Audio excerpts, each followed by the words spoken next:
ఉందండి. ప్రభైన యేసుక్రీస్తు పరిశుద్ధ నామమున సహోదరి సహోదరులు అందరికీ వందనాలు శుభములు తెలియజేస్తూ ఉన్నాము. తల్లి అయినటువంటి దేవునికి కృతజ్ఞతలు తెలియజేస్తున్నాను. దేవుడు మరలా మన జీవితంలో మరొక దినాన్ని ఆయుష్కాలంగా ఇచ్చి ఈ రీతిగా ఒకరినొకరు చూసుకోలాగున, ఒకరితో ఒకరు దేవుని వాక్యాన్ని పంచుకోలాగున, నేర్చుకోలాగున దేవుడిచ్చిన సమయాన్ని బట్టి దేవునికి కృతజ్ఞతలు తెలియజేస్తున్నాను. కూడి వచ్చిన మీ అందరినీ మరి అభినందిస్తూ మీ అందరికీ మరొకసారి వందనాలు తెలియజేస్తున్నాను. లూకా సువార్త 2వ అధ్యాయంలో ఉన్నాము. 2వ అధ్యాయము 38 వరకు చదువుకున్నాము. 39 నుంచి 52 వరకు ఈరోజు కాంటెస్ట్ పాఠాన్ని పూర్తి చేద్దాం. 39వ వచనం నుంచి 52వ వచనం వరకు 2వ అధ్యాయము ముగించబడుతుంది. ఈ రోజు ఉన్నటువంటి పాఠం ఏంటంటే, యేసు, ఈ భాగంలో ఉన్న పాఠం యేసు యొక్క బాల్యమును గురించి తెలియజేయుచున్నది. యేసు యొక్క బాల్యమును గురించి తెలియజేస్తున్నటువంటి ఈ కాంటెస్ట్ ఇది. 39వ వచనం చదువుకున్నాము. అంతటా వారు ప్రభు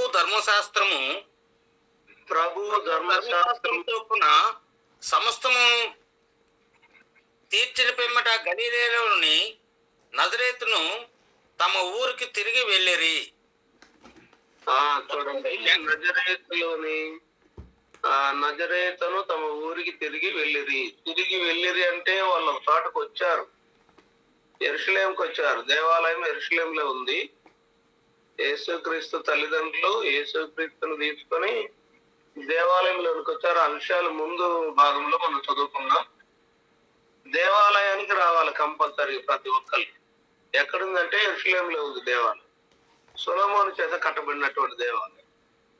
మరి అక్కడికి వచ్చిన తర్వాత ఆ ధర్మశాస్త్రంలో ఏదైతే వ్రాయబడిందో ఆ యొక్క సమస్తము నెరవేర్చి అక్కడ జరిగించి పిమ్మట గలిలయ ప్రాంతంలో ఉన్నటువంటి నజరేతు వాళ్ళ ఊరికి, తమ ఊరికి తిరిగి వెళ్ళింది. వాళ్ళది నజరేతు. ఎందుకంటే నజరేయుడు అనబడినట్లుగా మరి నజరేతులో పెరిగాడు, నజరేతులో ఉన్నాడు, నజరేయుడు అని పిలువబడినట్లుగా మరలా తిరిగి నజరేతుకు వెళ్ళారు. 40వ వచనం చూస్తే, బాలుడు జ్ఞానముతో నిండుకొనుచు ఎదిగి బలం పొందుచుండెను, దేవుని దయ ఆయన మీద నుండెను. బాలుడు అంటే యేసుక్రీస్తు. జ్ఞానముతో నిండుకొనుచు ఎదిగి బలం పొందుచుండెను, దేవుని దయ ఆయన మీద నుండెను. లూకా సువార్త 52వ వచనంలో కూడా ఈ వాక్యాన్ని గురించి చెప్పబడుతుంది. యేసు జ్ఞానమందును వయస్సునందును దేవుని దయందును మనుషుల దయందును వర్తిల్లుచుండెను. 4 విషయాల్లో యేసు వర్తిల్లుకున్నట్లుగా మనం చూస్తాం. 1 జ్ఞానము, 2 వయస్సు, 3 దేవుని దయ, తర్వాత మనుషుల దయ. ఇక్కడ యేసుక్రీస్తు బాలుడుగా శరీరధారిగా ఉన్నాడు.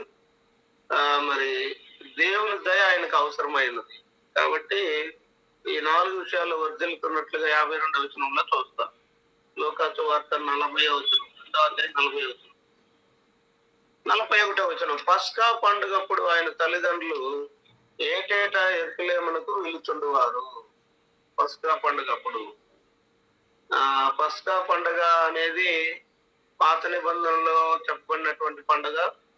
మరి పండుగలు వచ్చినప్పుడల్లా అందరూ ఇశ్రాయేలీలు, యూదులు ఏం చేయాలంటే యెరూషలేం దేవాలయానికి వెళ్ళాలి. పండుగ అక్కడే చేయాలి. ఎక్కడున్న వాళ్ళందరూ కూడా అక్కడికి చేరుకోవాలి, యెరూషలేముకు వెళ్ళాలి. 42వ వచనం చూడండి. 41వ వచనంలో నిర్గమకాండం 23వ అధ్యాయము 15, 17 వచనాలు చదువుతాం. నిర్గమకాండము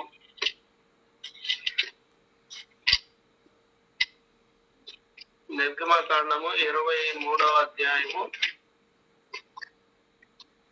15వ వచనము మరియు 17వ వచనం. పులియని రొట్టెల పండుగను ఆచరింపవలను. నేను నీకు ఆజ్ఞాపించినట్లు అబీబు నెలలో నీవు ఐగుప్తులో నుండి బయలుదేరి వచ్చినవి గనుక ఆ నెలలో నియామక కాలమందు 7 దినములు పులియని రొట్టెలను తినవలను. నా సన్నిధిని ఎవడును ఒట్టి చేతులతో కనబడకూడదు. పండగ ఆచరించాలి అని నా గనుక అనుకుంటే ఖచ్చితంగా దాని యొక్క విధి విధానాలు దేవుడు గ్రంథంలో రాయించాడు. మరి ఈ దినాలను జరిగిస్తున్న పండుగలు వేరు, వాటికి వాక్య ఆధారాలు లేవు. ఈ దినాల్లో జరిగించే పండుగలకి లేఖనాధారాలు లేవు. కానీ గ్రంథంలో చెప్పబడినటువంటి పండుగలకు మాత్రము దేవుడు ఒక విధి విధానం ఇచ్చాడు. ఎప్పుడు ఆచరించాలి, ఏ నెలలో ఆచరించాలి, ఎన్ని రోజులు ఆచరించాలి, ఆ పండుగను ఎలా జరిగించాలి అనే విషయాల్ని స్పష్టంగా దేవుడు గ్రంథంలో తెలియజేశాడు. పాత నిబంధనలు జరిగించేటువంటి పండుగ 17వ వచనంలో చూస్తే 23:17, నిర్గమకాండం 23:17, సంవత్సరమునకు 3 మారులు పురుషులందరూ ప్రభు అయిన యెహోవా సన్నిధిని కనబడవలెను. సంవత్సరమునికి 3 సార్లు ఖచ్చితంగా ఆ యెరూషలేములో కట్టబడినటువంటి దేవాలయానికి ఖచ్చితంగా రావాలి. దేవుని మందిరం అక్కడ ఉంది. దేవుని ఆ మందిరానికి వచ్చి యెరూషలేముకి వచ్చి పురుషులందరూ ఖచ్చితంగా 3 సార్లు, కనీసం 3 సార్లు ఆ మందిరానికి రావాలి అనేటువంటి విధానము పాత నిబంధనలో ఉంది. మరి ఆ పాత నిబంధనలు చెప్పబడినటువంటి పండుగలు ఏ విధంగా ఆచరించాలి, ఎలా చేయాలి, ఎన్ని రోజులు చేయాలి అనేటువంటి విషయాలు స్పష్టంగా దేవుడు గ్రంథంలో రాయించారు. క్రొత్త నిబంధన కాలంలో అనేకులు చేస్తున్నటువంటి పండుగలకి లేఖనాధారాలు లేవండి. ఏదో మనుషులు కల్పించిన పద్ధతులు అన్నట్లుగా జరిగిస్తూ ఉన్నారు. మరి వాటికి లేఖనాధారాలు ఏమీ లేవు. అదే నిర్గమకాండం 34వ అధ్యాయము 23వ వచనాన్ని చదివితే, నిర్గమకాండం 34వ అధ్యాయం 23వ వచనంలో అక్కడ కూడా తెలియజేస్తున్నాడు. సంవత్సరమునకు ముమ్మారు అంటే 3 సార్లు నీ పురుషులందరూ ప్రభువును ఇశ్రాయేలీల దేవుడినైన యెహోవా సన్నిధిని కనబడవలెను. నువ్వు ఎక్కడున్నా సరే, నువ్వు ఏ ప్రాంతంలో ఉన్నా సరే, ఖచ్చితంగా సంవత్సరానికి 3 సార్లు మరి యెరూషలేము దేవాలయానికి రావాలి పురుషులందరూ అనేటువంటి విధి విధానాన్ని దేవుడు తెలియజేశాడు. ద్వితీయోపదేశకాండం 16వ అధ్యాయము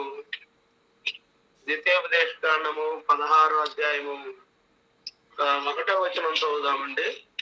16వ అధ్యాయం 1వ వచనం.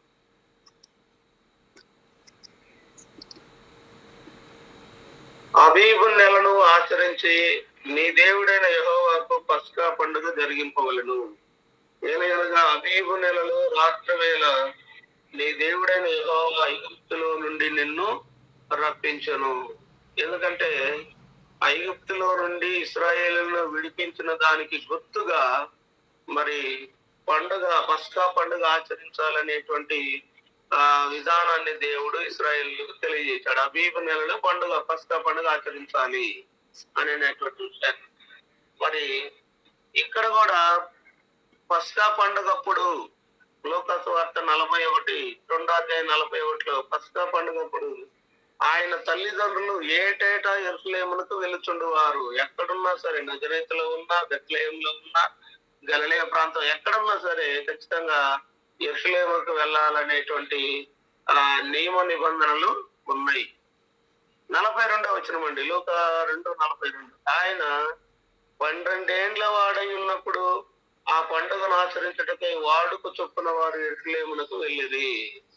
వాళ్ళకి ఒక వాడుక ఉంది, వాళ్ళకి ఒక అలవాటు ఉంది. పండుగ చేయాలి, పండుగ జరిగించాలి. 12 ఏండ్ల వయసు వచ్చింది యేసుక్రీస్తుకి. అప్పుడు యేసుక్రీస్తును తీసుకుని తల్లిదండ్రులు అయినటువంటి యోసేపు మరియమ్మలు మరి యెరూషలేమునకు వెళ్ళారు. 43వ వచనం, ఆ దినములు తీరిన తర్వాత వారు తిరిగి వెళ్ళుచుండగా, అక్కడ ఎన్ని దినాలు అయితే ఉన్నారో యెరూషలేములో పండుగ జరిగించడానికి, ఆ దినములు అయిపోయిన తర్వాత వాళ్ళు తిరిగి మరలా నజరేతు, వాళ్ళ గ్రామం నజరేతు కాబట్టి నజరేతుకు వెళుచుండగా బాలుడైన యేసు యెరూషలేములో నిలిచెను. బాలుడైన యేసు అక్కడే నిలబడిపోయాడు, అక్కడే ఆగిపోయాడు. తల్లిదండ్రులు గమనించలేదు. 44వ వచనం, ఆయన తల్లిదండ్రులు ఆ సంగతి ఎరుగక యేసుక్రీస్తు తమతో వస్తున్నాడని అనుకున్నారు తల్లిదండ్రులు. కానీ ఆ సంగతి వాళ్ళకి తెలియలేదు. యేసుక్రీస్తు అక్కడ ఆగాడు, నిలిచాడు అనేటువంటి విషయం వాళ్ళకి తెలియక ఆయన సమూహంలో ఉన్నాడని తలంచి, ఆయన ఎక్కడో గుంపులో ఉన్నాడు, సమూహంలో ఉన్నాడు, వస్తున్నాడు మనతో అని అనుకొని ఒక దిన ప్రయాణం సాగిపోయి ఒక రోజంతా గమనించుకొని వెళ్ళిపోయారు. వస్తున్నాడులే మనతో పాటు అని. సాగిపోయి తమ బంధువులలోనూ నిలవైన వారిలోనూ ఆయనను వెతుకుచుండిరి. ఒక దినం తర్వాత గమనించారు, రావట్లేదు మనతో పాటు, ఏడి ఆ బాలుడు యేసుక్రీస్తు ఏడి అని చెప్పేసి తిరిగి చూసుకునేసరికి కనపడకపోయేసరికి బంధువులను విచారించారు. నిలవైన వారిని అంటే తెలిసినటువంటి వారిని కూడా మరి అడిగి మరి వెతుకుతా ఉన్నారు. 45వ వచనం, ఆయన కనపడకుండా ఆయనను వెతుకుచు యెరూషలేమునకు తిరిగి వచ్చిరి. ఒక దినమంతా ప్రయాణం చేశారు, ముందుకు వెళ్ళిపోయారు. మరలా తిరిగి యేసేపు మరియమ్మలు ఏం చేశారంటే వెనక్కి వచ్చారు. యేసేపు మరియ వెనక్కి వచ్చారు, యెరూషలేముకి వచ్చారు. యెరూషలేముకి వచ్చారు కదా, పండుగ చేసుకొని మరలా తిరిగి వెళ్ళిపోయారు. ఒక రోజంతా వెళ్ళిపోయారు. తర్వాత మరలా తిరిగి యేసుక్రీస్తు కనబడకపోయేసరికి తిరిగి వచ్చారు. 46వ వచనం, 3 దినములైన తర్వాత ఆయన దేవాలయంలో బోధకుల మధ్య కూర్చోండి. ఎక్కడ? యెరూషలేములో సొలొమోను కట్టించినటువంటి దేవాలయంలో బోధకుల మధ్య కూర్చోండి. వారి మాటలను ఆలకించుకో, వారిని ప్రశ్నలు అడుగుతూ ఉండగా చూసిరి. అక్కడే ఉన్నాడు 3 దినాలు, మరి అక్కడే ఉన్నాడు. వీళ్ళు 3 దినాల తర్వాత మరలా తిరిగి యెరూషలేముకి వచ్చారు, దేవాలయంకి వచ్చారు. అక్కడికి వచ్చిన తర్వాత యేసుక్రీస్తు ఆ దేవాలయంలో ఉన్నట్లుగా చూశారు. 47వ వచనం, ఆయన మాటలు వినిన వారందరూ ఆయన ప్రజ్ఞకును ప్రత్యుత్తరములకును విస్మయముందిరి. ఆయన వారితో మాట్లాడుతూ వారిని ప్రశ్నలు అడుగుతూ మరి ఉన్నప్పుడు ఆయన మాటలు విన్నటువంటి వారందరూ, ఆ యెరూషలేం దేవాలయంలో ఉన్నటువంటి వారందరూ కూడా ఆయన ప్రజ్ఞకు ఆయన ప్రత్యుత్తరములకు, ఆయన తిరిగి చెప్పేటువంటి ఆ సమాధానాలకు వాళ్ళంతా ఆశ్చర్యపడ్డారు. మత్తయి సువార్త 7వ అధ్యాయము 47వ వచనానికి, మత్తయి సువార్త 7వ అధ్యాయం 28వ వచనానికి చదువుదాం. మత్తయి సువార్త 7వ అధ్యాయము 28వ వచనం.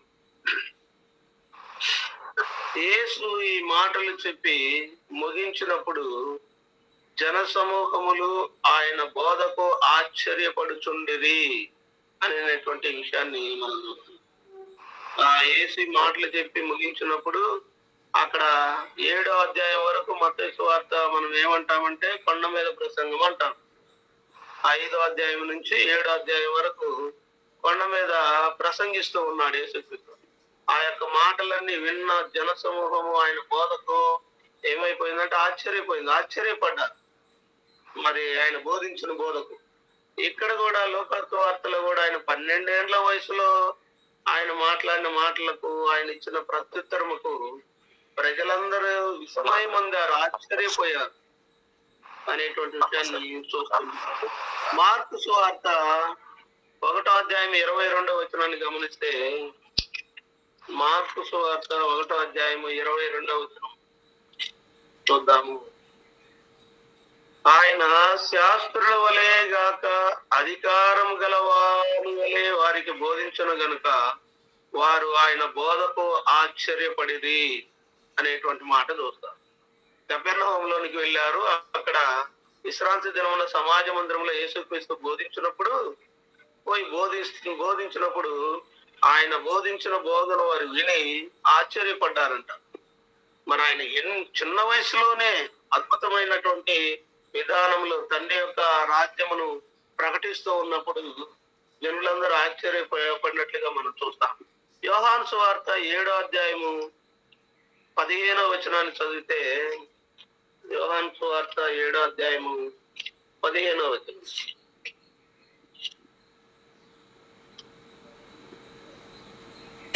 యోహాను సువార్త 7వ అధ్యాయం. యూదులు సగం పండుగ అయినప్పుడు 14వ వచనం కూడా చదువుదాం. సగం పండుగ అయినప్పుడు యేసు దేవాలయంలోనికి వెళ్ళి బోధిస్తుండెను. యేసు దేవాలయంలో బోధిస్తూ ఉన్నాడు, యెరూషలేములో ఉన్న దేవాలయంలో. యూదులు అందుకు ఆశ్చర్యపడి యేసుని గురించి ఏమనుకుంటున్నారు? యూదులు ఆశ్చర్యపడి, చదువుకొనని ఇతనికి పాండిత్యం ఎట్లు వచ్చినని చెప్పుకునేది. చదువు లేదే ఈయనకి, చదువుకోలేదే, ఈయనకి పాండిత్యము, ఇంత జ్ఞానము ఇక్కడ ఈయనకి ఎట్లా వచ్చింది అని చెప్పి చెప్పుకొని ఆశ్చర్యపడుతున్నారు. అక్కడ యోహాను సువార్త 7:46 కూడా చూస్తే, 7:46 ఆ బంట్రౌతులు ఆ మనుషుడు మాట్లాడినట్లు ఎవడనో ఎన్నడనో మాట్లాడలేదనేది. బంట్రోతులు కూడా ఆశ్చర్యపోయారు.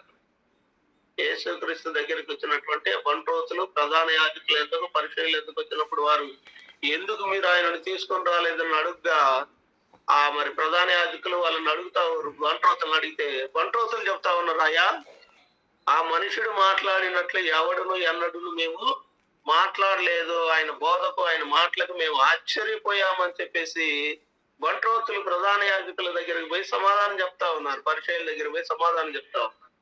ఎందుకు ఆయన తీసుకురాలేదు? తీసుకురమ్మన్నాం కదా మన దగ్గరికి, ఎందుకు ఆయన తీసుకురాలేదంటే ఆయన కాడికి పోయి మేము విన్నప్పుడు ఆయన మాట్లాడిన మాటలకు మాకు ఆశ్చర్యం వేసింది అని చెప్పేసి బంట్రోతులు సమాధానం చెప్తా ఉన్నారు ప్రధాన యాజకులకి, పరిచయులకి.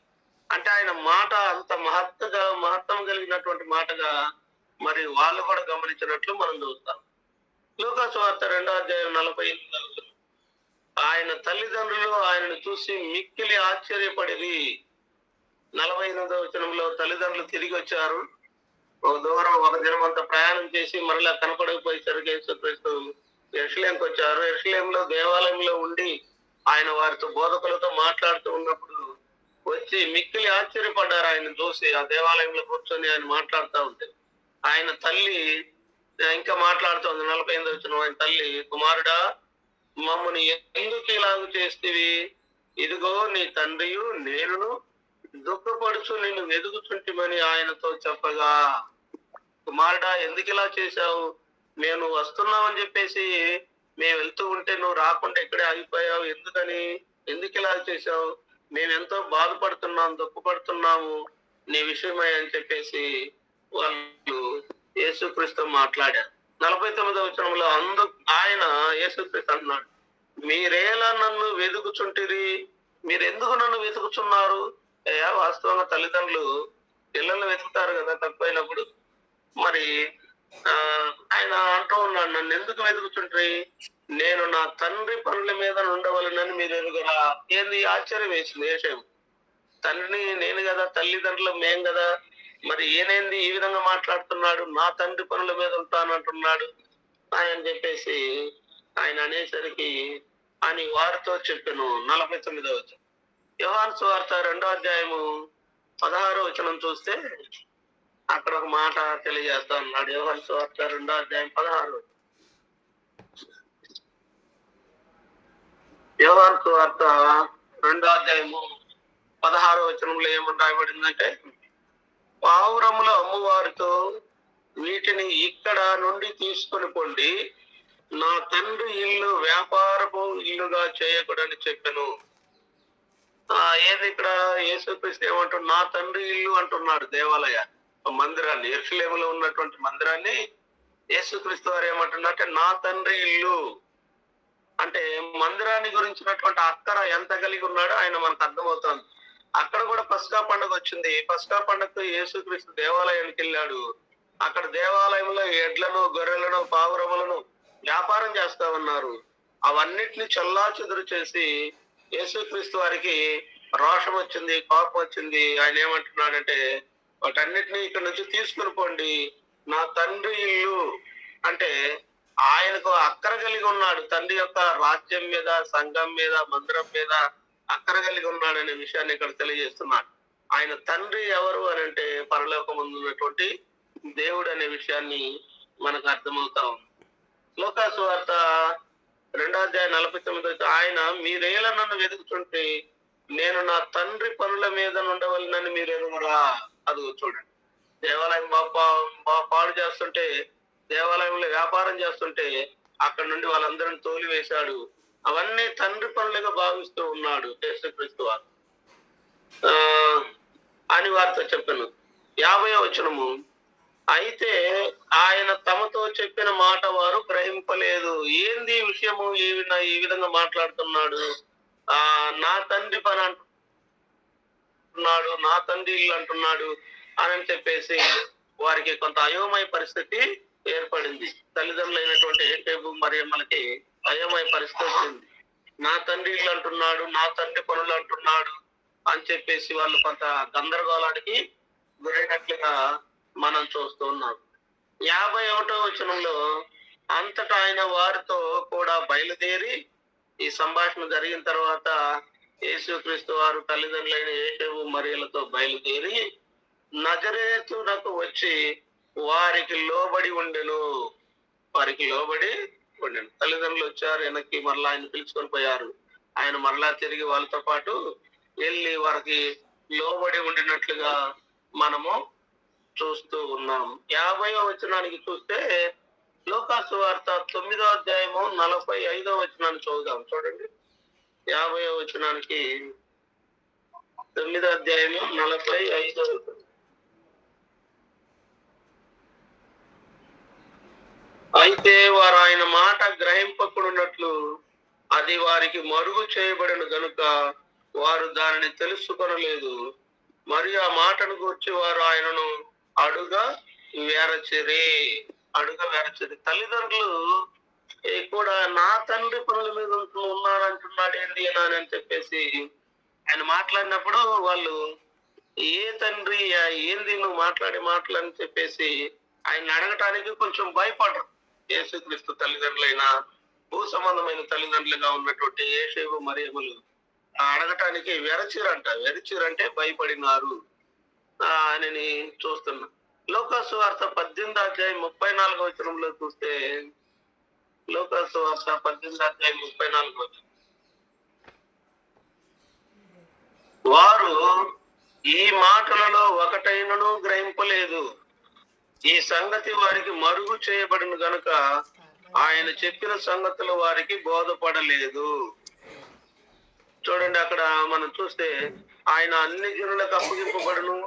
32వ వచనం, 9:32, వారు ఆయనను అపహసించి అవమానపరిచి ఆయన మీద ఉమ్మివేసి ఆయనను కొరడాలతో కొట్టి చంపుదురు. 3వ దినమున ఆయన మరలా లేచునని చెప్పెను. వారు ఈ మాటల్లో ఒకటైనను గ్రహింపలేదు. అంటే ఈ విధంగా ఆయన భవిష్యత్తును గురించి చెప్తున్నప్పుడు శిష్యులు కూడా గ్రహించలేదంట. ఇక్కడ తల్లిదండ్రులు కూడా గ్రహించినట్లుగా మనం చూస్తా ఉన్నాం. 51వ వచనం, లూకాసు వార్త 2:50, అంతటా ఆయన వారితో కూడా బయలుదేరి నజరేతుకు వచ్చి వారికి లోబడి ఉండెను. ఆయన తల్లి సంగతులన్నిటినీ తన హృదయంలో భద్రం చేసుకొనెను. ఆయన తల్లి ఏం చేసిందంటే ఆయన మాట్లాడిన మాటలన్నీ కూడా హృదయంలో భద్రం చేసుకుంది. మరి హృదయంలో దాచుకున్నది. ఆయన మాట్లాడిన మాటలు, నా తండ్రి పనుల మీద ఉన్నాను, నన్ను ఎందుకు మీరు వెతుకుచున్నారు అనేటువంటి మాటలన్నీ ఆమె మరి మనసులో ఉంచుకుంది. లూకాసు వార్త 2వ అధ్యాయం 19వ వచనంలో కూడా ఒక మాట చూస్తాం. చూడండి, లూకాసు వార్త 2వ అధ్యాయం 19. అయితే మరి ఆ మాటలన్నీ తన హృదయంలో తలపోసుకుంటూ భద్రం చేసుకొనెను. దానియేలు 7:28వ వచనంలో ఒక మాట చదువుదామండి. దానియేలు గ్రంథము 7వ అధ్యాయము. అమ్మా సంతు వీడియో ఆఫ్ చేసే, వీడియో ఆపేసి మామూలుగా వాయిస్ విను. దానియేలును నేను విని మనస్సునందు అధికమైన కలతగలవాడనైతే అందుచేత నా ముఖం వికారమాయను. అయితే ఆ సంగతి నా మనసులో నొచ్చుకుంటుని. దానియేలు కూడా విన్నటువంటి మాటలను బట్టి ఆయన ఆశ్చర్యపోయాడు. తర్వాత మరి అక్కడ జరిగిన సంఘటన బట్టి దానియేలు ఆ యొక్క మాటలన్నీ కూడా ఆ సంగతిని అంతా ఆయన మనసులో ఉంచుకున్నట్లుగా మనం చూస్తూ ఉన్నాం. 52వ వచనం అండి, లూకాసు వార్త 2వ అధ్యాయం 52వ వచనం, యేసు జ్ఞానమందును వయసునందును దేవుని దయందును మనుషుల దయందును వర్ధిల్లుచుండెను. యేసు యొక్క బాల్యము ఈ విధంగా గడుస్తా ఉంది. ఆయన వయసులో, జ్ఞానంలో, దేవుని దయలో, మనుషుల దయలో వర్ధిల్లుచూ ఉన్నాడు. దేవుని దయ కావాలి, మనుషుల దయ కూడా మానవునికి కావాలి అనేటువంటి విషయాన్ని ఇక్కడ తెలియజేస్తున్నాం. సమూయేలు మొదటి గ్రంథము 2వ అధ్యాయం 26వ వచనంలో కూడా సమూయేలు గురించి వ్రాయబడిన మాటలు మనం చూస్తాం. సమూయేలు మొదటి గ్రంథము 2వ అధ్యాయం 26వ వచనంలో ఏముందంటే, బాలుడగు సమూయేలు ఇంకను ఎదుగుచు యెహోవా దయందును మనుషుల దయందును వర్ధిల్లుచుండెను అనే మాట చూస్తాం. కాబట్టి ఈ విధంగా యేసుక్రీస్తు యొక్క బాల్యము మరి నజరేతులో గడిచినట్లుగా మనము ఇంతవరకు చూసాము. ఇంతవరకు ఓపికతో మీ అందరికీ హృదయపూర్వక వందనాలు తెలియజేస్తూ ఉన్నాను. కొంచెము ఆరోగ్యం బాగలేదు ఈరోజు.